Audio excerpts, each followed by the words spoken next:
Hello, everyone, and welcome to Gaming Centralization. I don't want to say that there's a negative tone or mood in the air on the online side of things, but it seems that between the results from Premium BRO and Maury leaving, that there seems to be some kind of a disconnect between a lot of the community. And I think that's most apparent on a couple, and I'm not going to say specifics, but I'm sure most of you will either comment what you think it is, where you think it is, or know automatically. But there seems to be a little bit of contention in certain Facebook groups. And I wanted to talk about specifically first, let's go over triggers and premium. Now, there's a choice restriction on the big one between Ultima, being able to play the Zeroth Dragon Ultima in Catter Sanctuary clans or United Sanctuary clans, or being able to use the over trigger for Catter Sanctuary. I was going to say its name, but I still can't pronounce that thing. You have to choose one or the other, and that makes it kind of difficult to say, oh, well, it's overly busted. Like, Ultima's a really good card, and in most decks you're going to want it, and in some decks you'd rather just have the over trigger. You know, it's just a better trigger. I don't think over triggers are overly busted, considering that it's guaranteed only a one of in a deck of 50 cards.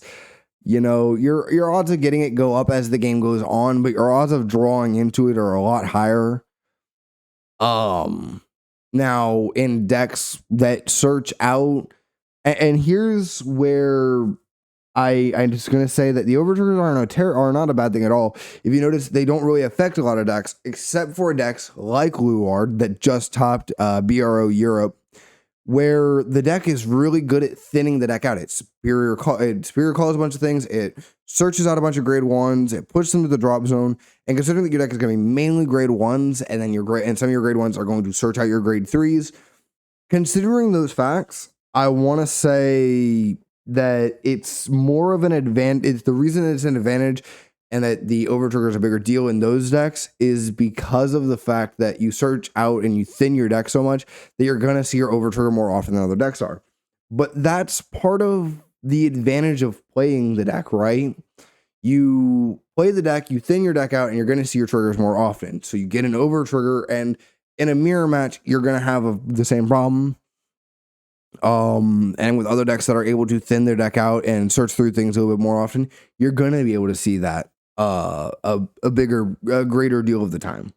So I don't believe that over triggers are a overly busted or broken thing that needs to be, removed from the game in premium.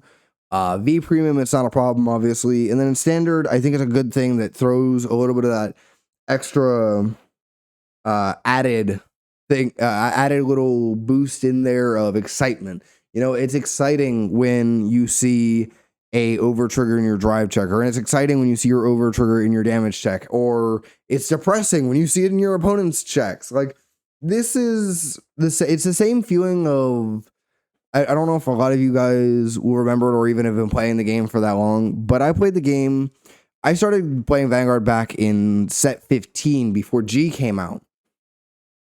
Or was that 14? It was that 14, I think.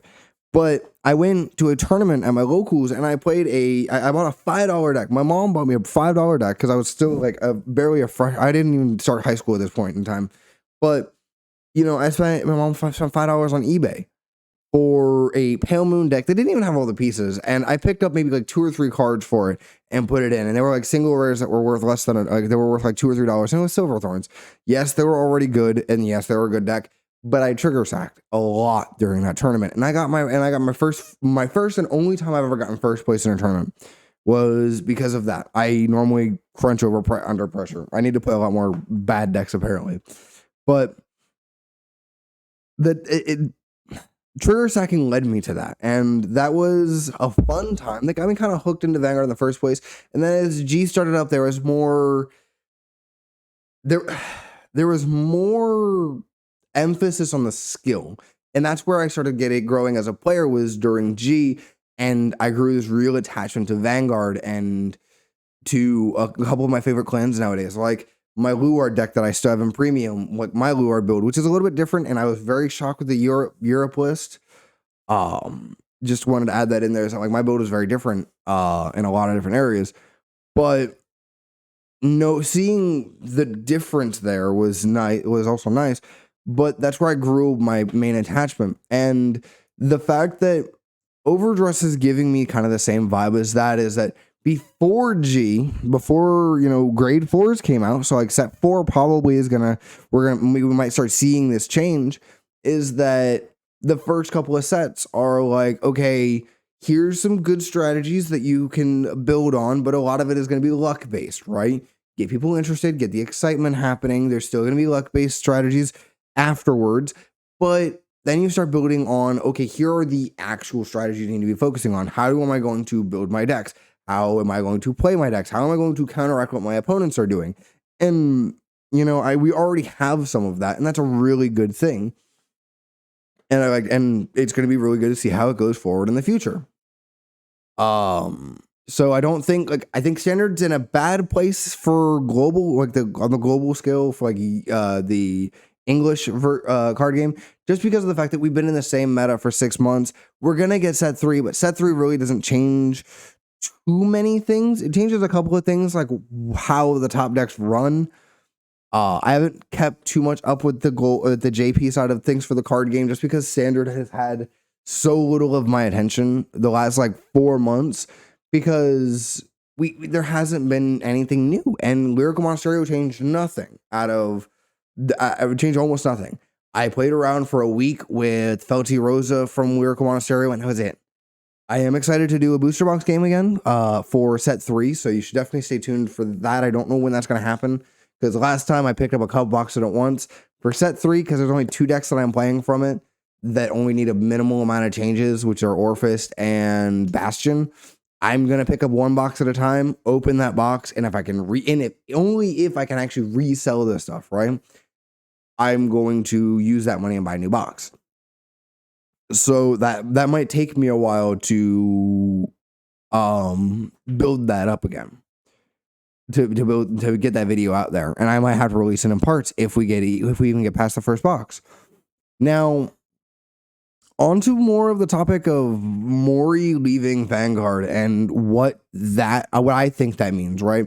This is what I think it means. I just watched DF's video that he released a couple of days ago, and I think since it's had a couple of days to simmer down, I don't want to be digging too much up with that and causing any kind of contentions, for sure.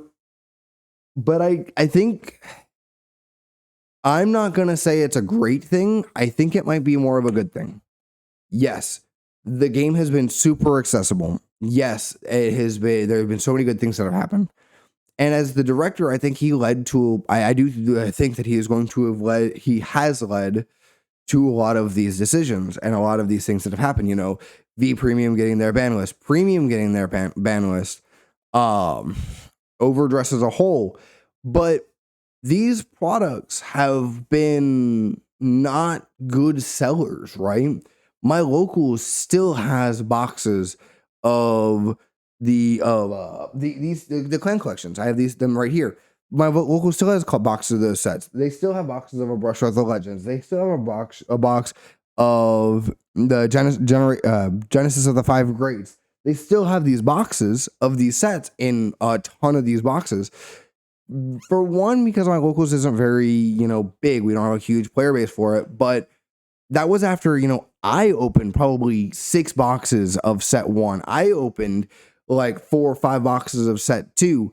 Now with set 3, it's going to be a little bit more difficult, but I opened boxes of these. I was a part of this. People who bought, we probably, between me and 2 other guys, we've bought, 8 boxes of set 1 and 2 of the clan collections.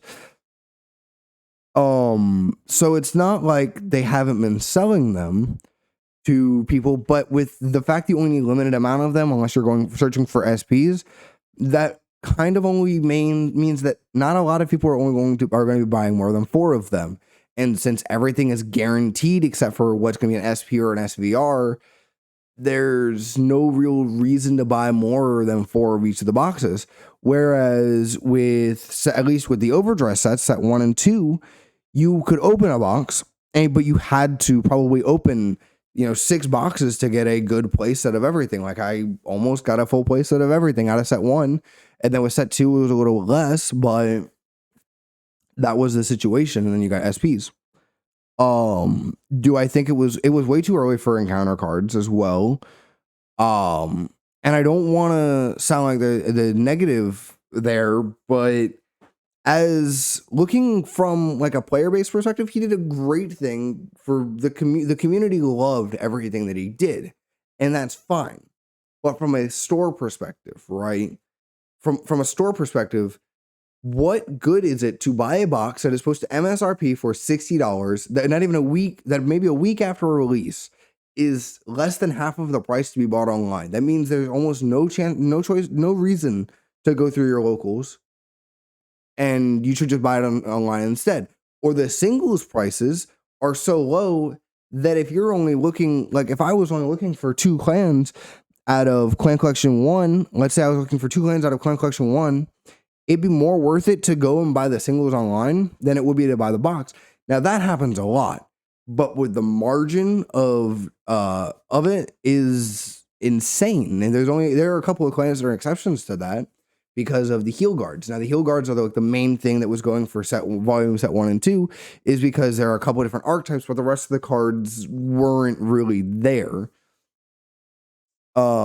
But from a store's perspective, the Vanguard is not worth holding in a store right now, especially for my locals. And I don't blame them. I wouldn't even blame them if they didn't hold it much. We had a 4-person tournament. We can't fire off standard because there's been because of how little, even those of us who are trying to get people into standard haven't had a desire to play standard right now. And I don't think that's due to the mechanics of standard. I don't think that it's partially due to the very limited card pool. It's partially due to that V Premium has been as fun of a format as it is. Like V Premium right now is like my favorite format. But I think that has more to do with with the fact that we haven't had product in, almost 6 months now that changed anything. And even then, it really didn't change much there, but we had to have our decks that are favorite. Like my favorite is Bastion and Orphis. I will build those decks and continue to build those decks.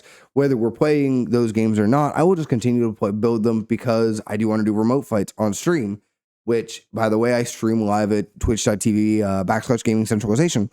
And I would talk to people about this in the Discord, and I want to get our TCG community back up again, but it's been so little hype on standard that I had no choice. I was like, okay, I want to play Vanguard and I want to play the TCG and I want to keep supporting my locals. So I had to build V Premium. I also started building Premium with Clan Selection coming out, having come out. But then again, that set was supposed to MSRP for like $110, and it didn't even sell. A week later, people were selling it for like $50, $60 a box. So at that point, picking it up as a store just wasn't worth it, right? So, and then you got to look from Bushiroad's perspective, is that, okay, well, these boxes, and this is more specifically from the from the Western side of things, right? I'm in the West, I'm seeing what's going on, I'm seeing the market. Nobody's buying single cards right now because everything gets played at like a play set, or people want to pick up play sets. So like selling individual cards is kind of hard unless you're selling on like sites like TCG Player, which take cuts out of things. So there's that, but it's really rough on, where we get so little support for 6 months for standard. And yes, we got support for V Premium, and yes, we got support for Premium, but that did nothing for standard during those times. And the support for V Premium was so varied because there's 24 clans was like the really good thing that Vanguard had going for it. And I don't think that that's a bad thing that Standard has going for it, is only 5 nations, being able to mix and match things. Like Magic has been running off of 5 colors for 20 plus years, and that's definitely not a bad thing at all. I don't think Mori leaving is a terrible thing for the game. I'm not going to say it's a great thing. I'm going to say that it might be a good thing from a financial aspect for Bushiroad specifically. Their chart for Q1 of 2022 is looking like it's going to be insane, which could just be that, they have good hopes for set 4. We've already seen the Magnolia grade 4, and if you haven't seen that, you can find it in my Discord, or you can find it in places like DF's Discord, or he's made a video going over the reveals of those things, and it was also revealed on the episode of the Overdose anime, which I need to catch up on. But I do think that he's done good things for the game.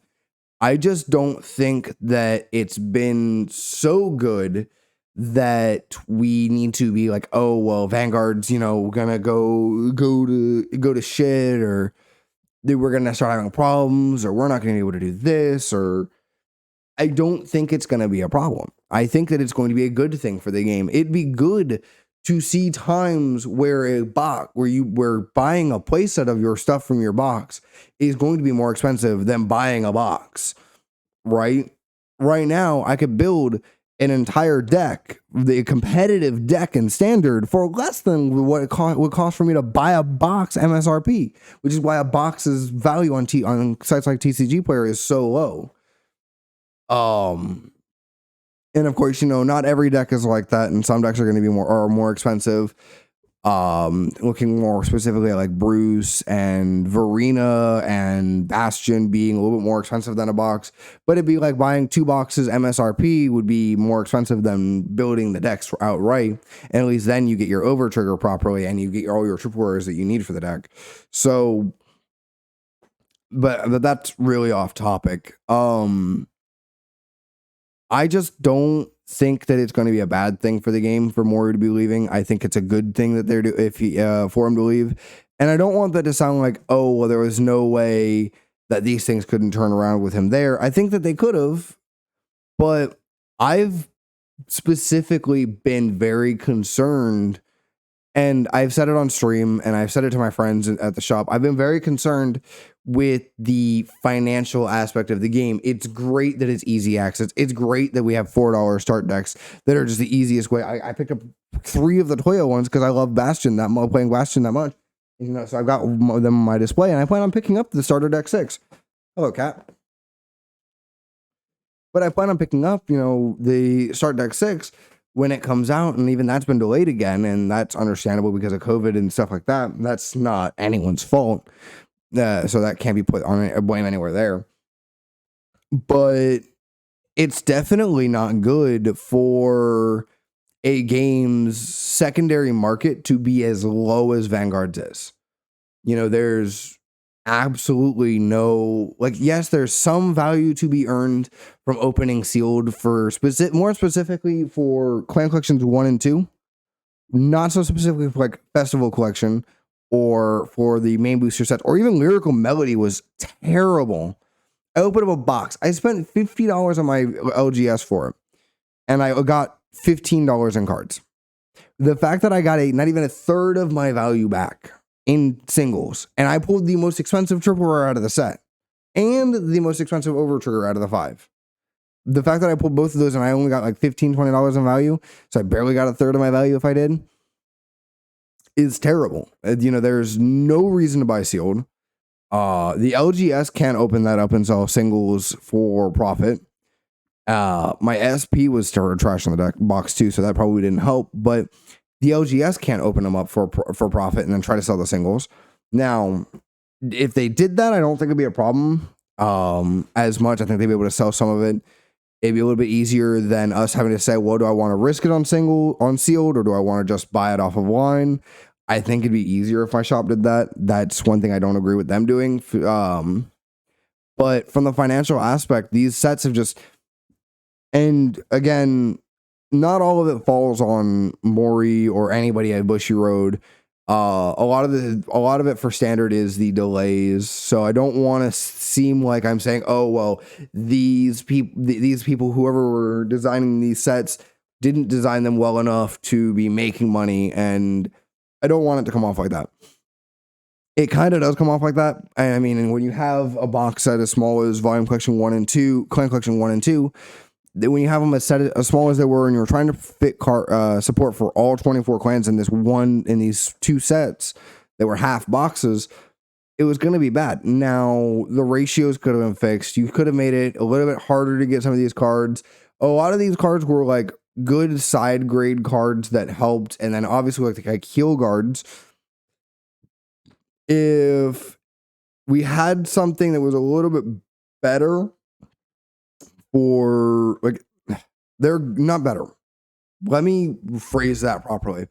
If we had a way that they could be a little bit more profitable, right? Buying a box of Clan Collection 1 and 2, you buy a box, you get one of everything, and then possibly an SP, and your SP could be garbage. Considering that one card determines whether or not you make at least half of your value back if you buy at MSRP, is pretty meh. Of course, if you pull like the SVR, let's say you pull SVR Die Kaiser, that's $130 right now.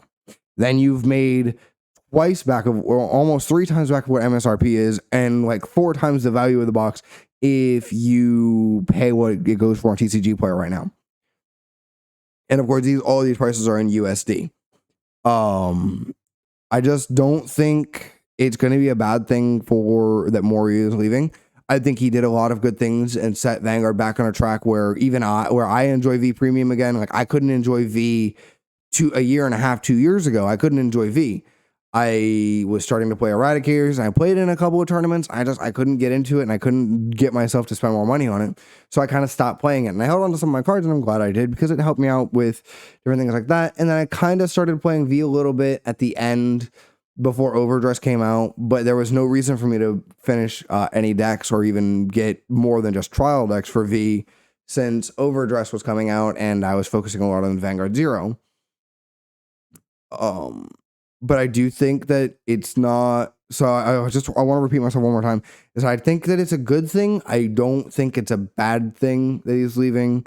I think that he did a lot of good things. I think that the open communication that he did have, and the transparency that he did have, and the addressing the English community a bit more was a very good change. And I hope that whoever they have stepping into his position does continue that sort of thing, right? Like, we don't need to know everything like Magic the Gathering knows. Like, Magic the Gathering, you know who developed what they did, how the process went sometimes. You know who to blame, or even just not even who to blame, just a person who's supposed to be the one you're supposed to blame. So we don't need that. We just need some kind of transparency. You know, do you see the problem that we're having? Or do we just have to hope that you see the problem and that maybe you'll fix it? But I do think that it will also be a good thing for the financial aspect of Vanguard, is that opening a box isn't going to be well, I already know I'm going to lose my money, so why even buy the box? It'll be well, there's a chance I'll lose my money, but there's a chance that I'll do really good. Where Clan Collection 1 and 2, you could do that, but the SVRs being the only way you can really do that, and maybe even the SPs, considering that the sealed product is lower on TCG Player, and if your LGS will sell to you based off of the market price, then I'd say go ahead and pick them up from your LGS. But I don't think any LGS should do that, right? They had to spend a certain amount of money on it. They're not a distributor. They spent money on it, and now they're trying to resell it to have profit so that they can continue to keep an overhead cost on there. So again, if your LGS has to sell it higher than market price, don't immediately go to TCG Player and say, oh, well, I'm just going to pick this up.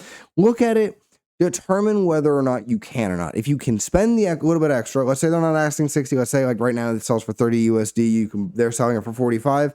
That way they keep the little bit of their profit. You're still getting it for less than what the box originally was going to be sold for. And it's a win-win situation. And you help the shop keep things up. And now, of course, also if you're playing in tournaments, so there's just a bunch of extra stuff there. I want people to slow down a little bit and think. Oh, and I know this is like 3 days after everything has happened. It's just that with BRO happening and seeing the results from the from premium format, where this Luard list won, and people yell, like some people being up in pitchforks about over triggers being banned. about overtriggers getting removed from the format, I want you to know that I understand why. It is absolutely ridiculous when you lose to an overtrigger, and it sucks a lot. But it's not a bad thing for them to be there. It is what Vanguard's always been about, is who gets what triggers when, or whether or not this is better than that. And it just makes no sense to say, oh, well, we need to ban this one thing that really has always been an aspect of Vanguard. It's a newer version of it, but it's always been an aspect of Vanguard. So, not to come off like a jerk on this one, but calm down, think for a second, and say, well, a deck like Luard wins by using the overtrigger. Why? Well, they filter out the deck a lot, and they can get their overtrigger easier. Any other deck is able to do it, they can abuse it just as well, and that's part of the mechanic behind it, right? A Protect clan, now Luard is a Force clan. Any other, like a Protect clan, gets extra PGs, meaning that they can PG those attacks easy. 100 million power PG. You know, there's a counter to it. So don't be upset. Learn the format, learn what the meta seems to be, and play around it. Don't just go, oh, well, this one thing is really broken and there's absolutely no way to play around it. There's plenty of ways to play around it. You don't always have to lose just because, oh, overtrigger pulled, I lose. That doesn't constitute a loss, is that the overtrigger got pulled. Does it help? Yes. Does it guarantee a win? Sometimes, yeah. Does it guarantee a loss? Sometimes, yeah. But it's not the end of the world. And people need to stop treating things like they are the end of the world, right? They've greenlighted 2 more seasons of the anime. They've got sets prepared to be released. We just need to slow down, take a deep breath, and think. Because overreacting and exploding and ranting at people and just altogether not keeping your head on screwed tight is not going to help anybody, and it's not going to get the point that you want it to across. It is not going to tell Bushiroad that, hey, I'm not happy with this decision. It's going to tell them that you are not thinking rationally about it. And if you think rationally about these things and you make a logical, sound argument, not just say, hey, I think this should be this way, now you have to defend that it shouldn't be that way. No, you need to make a argument saying that why that needs to be done, a well-structured, rounded argument about it. And I'm not calling anyone specific out, because I've seen a general thing of several people are like that. And if I see a argument like that, and I saw a couple of them, and I do understand the want for overtriggers to be banned, and I do see the general gist of why. I'm just saying that I don't believe that it needs to, and it doesn't look like it. They do need to be banned. It makes no sense to me on why you can't just say, oh, well, this deck topped. So somebody at my locals is going to make this list, and they're going to bring this exact list to locals. I know what this list does. I know what it's capable of. I'm going to play a deck like OTT, or I'm going to play a deck that spams protect markers. I'm going to play these decks that spam these protect markers. I'm going to throw the overtrigger in my deck. I'm going to play my Zeroth Dragon because Shadow Paladins can't. I'm going to play these couple of cards, and I'm going to use that and use my knowledge on that to say, I know I'm going to be playing against that deck. I'm going to play a counter to it that can do good otherwise as well, right? You want to have a counter to it, but also have the ability to say, well, I can also deal with other decks as well. There's a flexibility that comes from it, and not to be, oh, well, you're just not a good player about it. It's called learning and adapting, and that's what you do to be a good player. Good players will adapt. Bad players will complain and will only complain and will not worry about adapting. Now, good players will adapt and complain at the same time sometimes, and that's fine. It's, sometimes you have stress that you need to get off of your chest, and that's the only way you can do it. Go ahead.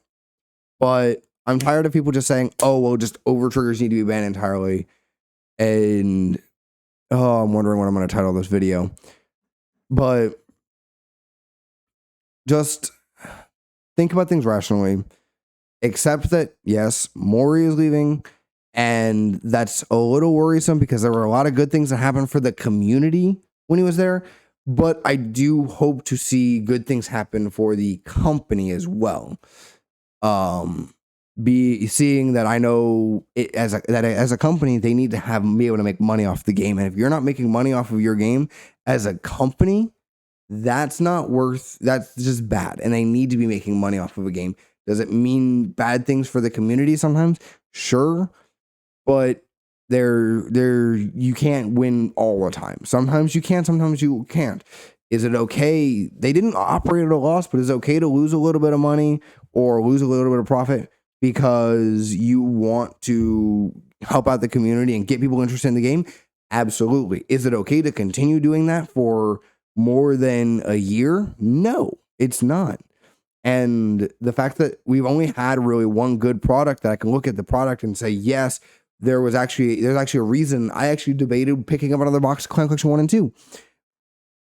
But the fact that that was the only product that actually was like that throughout most of the year was bad.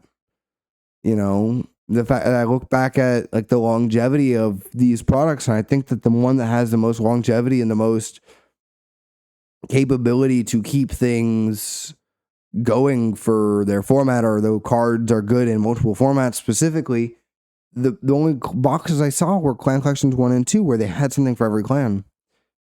And that's not good. That's not a good product year for Bushiroad as a whole. Like, it's good for the community. Yeah, it's an easy spot to get into Overdress. It's an easy spot to like, you pick up play sets of everything from Clan Collection, even like without like the Heal Guardians, and you can play a couple of decks in V Premium. You even have decks that can easily be turned into premium decks if you want to be able to use your G zones with like clan selection for us players in English. But you just slow down and think about it. And this has turned into a very long video from what I was thinking it would be. It was just a lot of things on my chest. I'm really happy with Premium. I'm really happy with V Premium. I'm really happy with Standard. I haven't played as much Standard recently as it's been, 6 months of the same thing. And that just gets boring after a while. So I needed something different. So I played a lot of V Premium. I just ordered everything for Gold Paladin for V Premium, even though I have to probably order everything for Bastion and Orphist next week or the week after. But just give it time. Standard will probably be picking up with set 4. We'll see a huge increase in skill, I hope, from just luck sacking or just the same 2 or 3 decks constantly being good. But just hold out hope and let me know what you think in the comments about anything that I said in this video. I know I kind of just ranted a lot, and it kind of, I don't know. I'm really hyped to probably the next week or two be starting to do remote fights again on channel, and just having different formats on different days.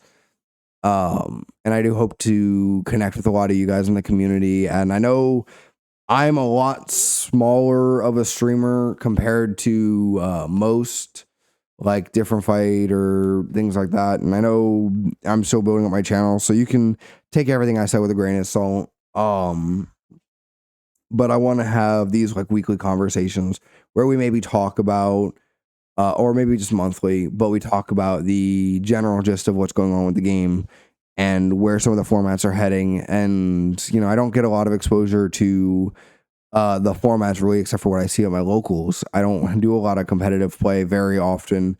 I do see the competitive play and I do see the lists, but I guess I don't see it from that perspective. I see a casual player's perspective. I see the competitive player's perspective, and I do hope that people will understand that some of these things are just the way the game goes and that there are ways to deal with it besides complaining.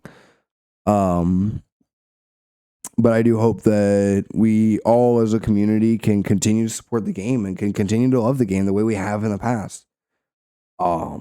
But with that, I'm going to go ahead and say bye. You all have a good day. Enjoy the game the way you want to enjoy the game.